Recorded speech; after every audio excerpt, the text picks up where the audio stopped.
Again, to be clear, any attempt by Communist China to conquer Taiwan by force would result in devastating consequences for the Indo-Pacific and the world. There's no reason to sugarcoat it. The threat China poses is real, and it could be imminent. We hope not, but it certainly could be. We do not seek conflict with Communist China.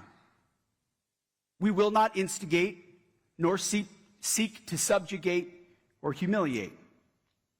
President Trump and the American people have an immense respect for the Chinese people and their civilization.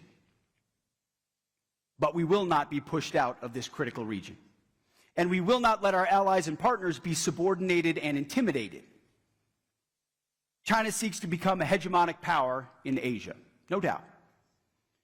It hopes to dominate and control too many parts of this vibrant and vital region. Through its massive military buildup and growing willingness to use military force to achieve its goals, including gray zone tactics and hybrid warfare, China has demonstrated that it wants to fundamentally alter the region's status quo. We cannot look away, and we cannot ignore it. China's behavior toward its neighbors and the world is a wake-up call, and an urgent one. China uses its vast and sophisticated cyber capabilities to steal technology and attack critical infrastructure in your countries and in the United States as well. These actions not only compromise our countries, but endanger the lives of our citizens. In the South China Sea, China harasses its neighbors, many of which are here in the room today. China seeks to intimidate you in your own waters. Again, to be clear, any attempt by Communist China to conquer Taiwan by force would result in devastating consequences for the Indo-Pacific and the world. There's no reason to sugarcoat it. The threat China poses is real, and it could be imminent. We hope not, but it certainly could be. Facing these threats, we know that many countries are tempted by the idea of seeking both economic cooperation with China and defense cooperation with the United States. Now, that is a geographic necessity for many. But beware the leverage that the CCP seeks with that entanglement.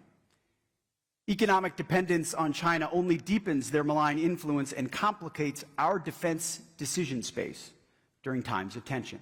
Here in the Indo-Pacific, our futures are bound together. The prosperity and security of the American people are linked to those of your people. We share your vision of peace and stability, of prosperity and security. And we are here to stay. And as a matter of fact, we are here this morning, and somebody else isn't. I urge all of our allies and partners to seize this moment with us. Our defense spending must reflect the dangers and threats that we face today. Because deterrence doesn't come on the cheap. Just ask the American taxpayer. Time is of the essence. We must step up and move out with urgency. And it's hard to believe a little bit, after some trips to Europe, that I'm saying this, but thanks to President Trump, Asian allies should look to countries in Europe as a newfound example.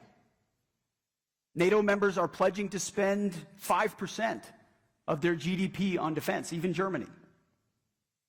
So it doesn't make sense for countries in Europe to do that while key allies in Asia spend less on defense in the face of an even more formidable threat, not to mention North Korea. Equipping American warfighters with the most advanced capabilities so that we remain the strongest and most lethal fighting force in the world. President Trump is spending, for the first time ever, over $1 trillion next year to do this, a 13% increase in American defense spending. The Golden Dome for America, our new sixth-generation fighter, the F-47, our new stealth bomber, the B-21, new submarines, destroyers, hypersonics, drones, you name it, it's all part of it.